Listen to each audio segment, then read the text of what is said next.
부동산 소장님한테 금매라고 물건을 소개받아 보신 적 있나요? 소개받을 때는 소장님이 거짓말을 하는 것 같기도 하고, 아니면 그렇게 금매면 소장님 본인이나 다른 친한 사람들한테 소개해주지 왜 나한테까지 이런 물건을 소개해줄까? 이런 의심 드신 적 있을 겁니다. 그런데 그러고 나서 한 달 혹은 두 달, 세 달이 지나고 가격을 보면요. 정말 그 매물이 금매였다는 거를 느껴보신 분들도 계실 거예요. 많은 유튜브 영상, 그리고 강의에서 금매 찾는 방법에 대해서 많이 알려줬을 거예요. 그런데 영상 수백 개를 봐도 우리는 막상 현장에서 금매를 찾으면 사지 못합니다. 왜 우리는 금매를 소개받아도 진짜 이게 거래를 못하는 걸까요? 오늘 영상에서는요, 왜 우리가 금매를 못 사는지, 그리고 금매를 찾는 방법보다 훨씬 중요한 금매가 정말 금매인지 판단하고 매수하려면 우리가 어떤 점을 알아야 되는지 제가 싹 정리해 드릴게요. 딱 두 가지만 보시면 금매인지 아닌지 판단을 할 수 있고 실제로 우리가 매수를 결정할 수 있습니다. 오늘 영상 끝까지 시청해 주시면 이런 아주 유익한 정보 얻으실 수 있을 거예요. 그럼 바로 시작할게요. 자, 여러분은 먼저 금매가 나와도 그 금매가 정말 금매인지 우리가 믿을 수가 없을 거예요. 왜 믿지 못할까요? 이게 더 떨어지면 어떡하지? 진짜 금매가 맞을까? 이런 의심들이 있기 때문이에요. 그래서 우리가 먼저 해결해야 될 포인트는요. 내가 지금 보고 있는 단지, 그리고 그 지역이 더 떨어지기 어려운 상황인지를 먼저 판단을 해야 됩니다. 만약에 이 지역이 추가로 또 하락할 수 있다면, 더 떨어질 수 있다면, 지금 우리가 금매를 사더라도 이게 다시 일반 매물 가격이 될 수도 있겠죠. 그래서 우리는 먼저 이 지역의 흐름이 더 이상 떨어지기 어려운 상황인지를 좀 파악을 먼저 해야 돼요. 더 떨어지기 어려운 상황을 우리는 바닥이라고 합니다. 소위 바닥을 다진다라고 말 많이 하죠. 바닥을 다진, 다- 바닥을 다진다라는 건요. 지금 가격에서 사람들이 더 낮은 가격에 거래하지 않는 것을 의미합니다. 여기서 힌트가 나왔어요. 금매인지 아닌지 판단할 수 있는 첫 번째 포인트는요. 해당 지역이 지금 바닥을 다지고 있는지 봐야 되고, 이때 가장 중요하게 봐야 될 지표는요, 바로 거래량입니다.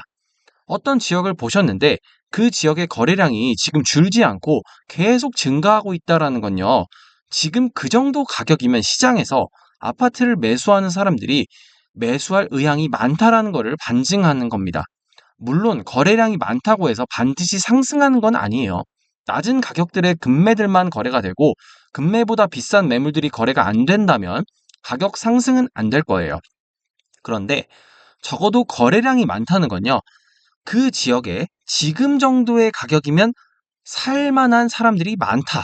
이런 얘기고요. 이 거래량이 꾸준히 3개월에서 6개월 정도 만약에 많아진다면 점차 금매는 없어질 거예요. 그리고 슬슬 그 다음 2등, 3등 매물이 거래가 될 거니까 가격이 오를 가능성이 꽤나 높은 지역일 겁니다.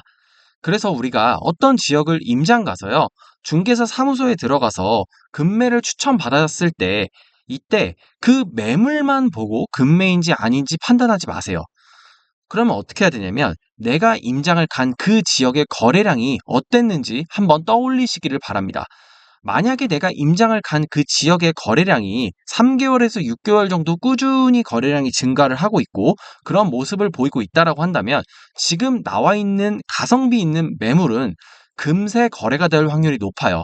가성비 있는 매물이라는 거는 사장님한테 금매라고 추천받은 그 매물을 말씀드리는 거예요. 그리고 그 금매물 이하의 가격으로는 나오기가 확률적으로 어렵다는 걸 의미합니다. 왜냐하면 그 정도 컨디션의 가격이면 지금 1번으로 거래될 확률이 높고 이 지역의 거래량이 많으니까 그 1번으로 거래될 확률이 높고 빨리 될 거예요. 그렇다면 그거는 금매일 확률이 높겠죠. 그래서 금매를 판단할 때는요, 우선 지역의 거래량을 반드시 먼저 체크를 하셔야 됩니다. 금매인지 아닌지 판단하기 위해서 거래량을 확인했다면 이제 두 번째 지표를 볼 수 있습니다. 이 두 번째 지표는요, 그 단지에 정말 나와 있는 그 금매가 가성비 있는 매물인지 아닌지 그거를 판단하는 게 중요하겠죠. 거래량이 많아서 이제 가성비 있는 매물을 사면은 더 떨어지기 어렵다라는 걸 우리가 알았어요. 그런데 그 매물이 정말 가성비 있는지 아닌지 어떻게 알 수 있을까요? 그거를 알기 위해서 우리는 그 단지의 가격 기준을 설정을 해야 됩니다. 가격 기준이 무슨 말인지 제가 예를 들어서 설명해 볼게요. 만약에 어떤 단지에 나와 있는 매물이 10개가 있다고 해볼게요. 이 10개 매물의 컨디션이 동일할까요? 아니죠. 어떤 매물은 로얄층, 로얄동이고 어떤 매물은 1층이고 기본 인테리어일 수 있어요. 그렇다면 우리는 매물의 컨디션에 따라서 가장 좋은 거, 중간 거, 가장 안 좋은 거 A급, B급, C급으로 나눌 수가 있습니다. 그래서 가장 좋은 A급들은 가격이 얼마 정도에 나와 있고 B급은 가격이 얼마 정도에 형성되어 있다. 이런 식으로 그 물건의 컨디션에 따라서 가격을 분류할 수가 있습니다. 예를 들어서 로얄동 로얄층 인테리어가 된 매물들이 4억 5천에서 5억 정도에 나와 있다고 해볼게요. 그리고 로얄층 로얄동이지만 인테리어가 안 되어 있는 매물은 4억에서 4억 5천. 그리고 완전히 비로얄동이고 인테리어가 안 되어 있는 매물은 3억 후반대에 나와 있다고 한번 가정을 해보겠습니다. 그러면 A급 매물은 4억 5천에서 5억, B급 매물은 4억에서 4억 5천, 그리고 C급 매물은 3억 후반대라고 우리가 기준을 정할 수 있겠죠. 자, 그러면 가성비가 좋다라는 건 뭐예요? 그 물건의 급 대비 가격이 원래 가격보다 낮게 나왔을 때 가성비가 좋은 거잖아요. 그러면 중개사님이 급매라고 브리핑을 해주실 때 우리는 이 기준에 맞춰서 평가를 할 수 있습니다. 예를 들어서 A급 매물이에요. 로얄층, 로얄동이고 인테리어가 된 매물을 저희한테 급매라고 브리핑을 해주시는데 이게 4억 4천에 나왔다고 한번 해보겠습니다. 우리가 봤을 때 A급은 4억에서 4억 5천이니까 요렇게 되면은 요 매물은 그냥 자기 값에 맞는 가격이 나온 거예요. 이렇게 심플하게 판단을 하시면 돼요. 그래서 어떤 급매를 브리핑 받았는데 만약에 그 가격이 실제 그 매물의 컨디션이랑 동일한 가격 범위에 있다면 이거는 급매가 아니죠. 그냥 일반 정상 가격인 거죠. 그래서 우리가 사장님한테 브리핑을 들을 때 바로바로 판단할 수 있습니다. 이 가격 기준이 있다면요. 이 기준이 없다면요. 정말 급매를 만나도 그냥 흘려보내는 안타까운 일들이 벌어지죠. 저는 실제로 임장을 갔을 때 지역의 거래량 흐름을 먼저 파악을 해요. 그리고 그 지역이 지금 바닥을 다지고 있는 지역이다 라고 하면 제가 어떤 단지의 가격 기준을 만들어요. 그리고 그 가격 기준에 대비해서 더 저렴한 매물이 나온다면 그 매물은 급매가 정말 맞는 거예요. 그러니까 이때는 급매다 라고 제가 판단을 하고 제 투자금에 맞다면 매수까지도 이어질 수 있는 거겠죠. 이런 기준으로 급매를 찾으시면요. 급매 여부를 쉽게 판단하실 수 있을 거예요. 그리고 의사결정도 빠르고 확신 있게 하실 수 있습니다. 이런 게 없다면요.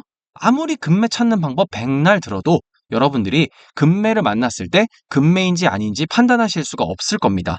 그래서 오늘 영상에서 제가 급매를 찾는 방법뿐만 아니라 급매를 판단할 수 있는 기준까지 알려드렸는데요. 오늘 영상 기준으로 한번 좋은 매물 매수하셨으면 좋겠습니다. 끝까지 시청해주셔서 감사드리고요. 질문 있으신 분들은 아래 카카오톡으로 질문 주시면 제가 답변 드릴게요. 오늘 영상 끝까지 봐주셔서 감사합니다.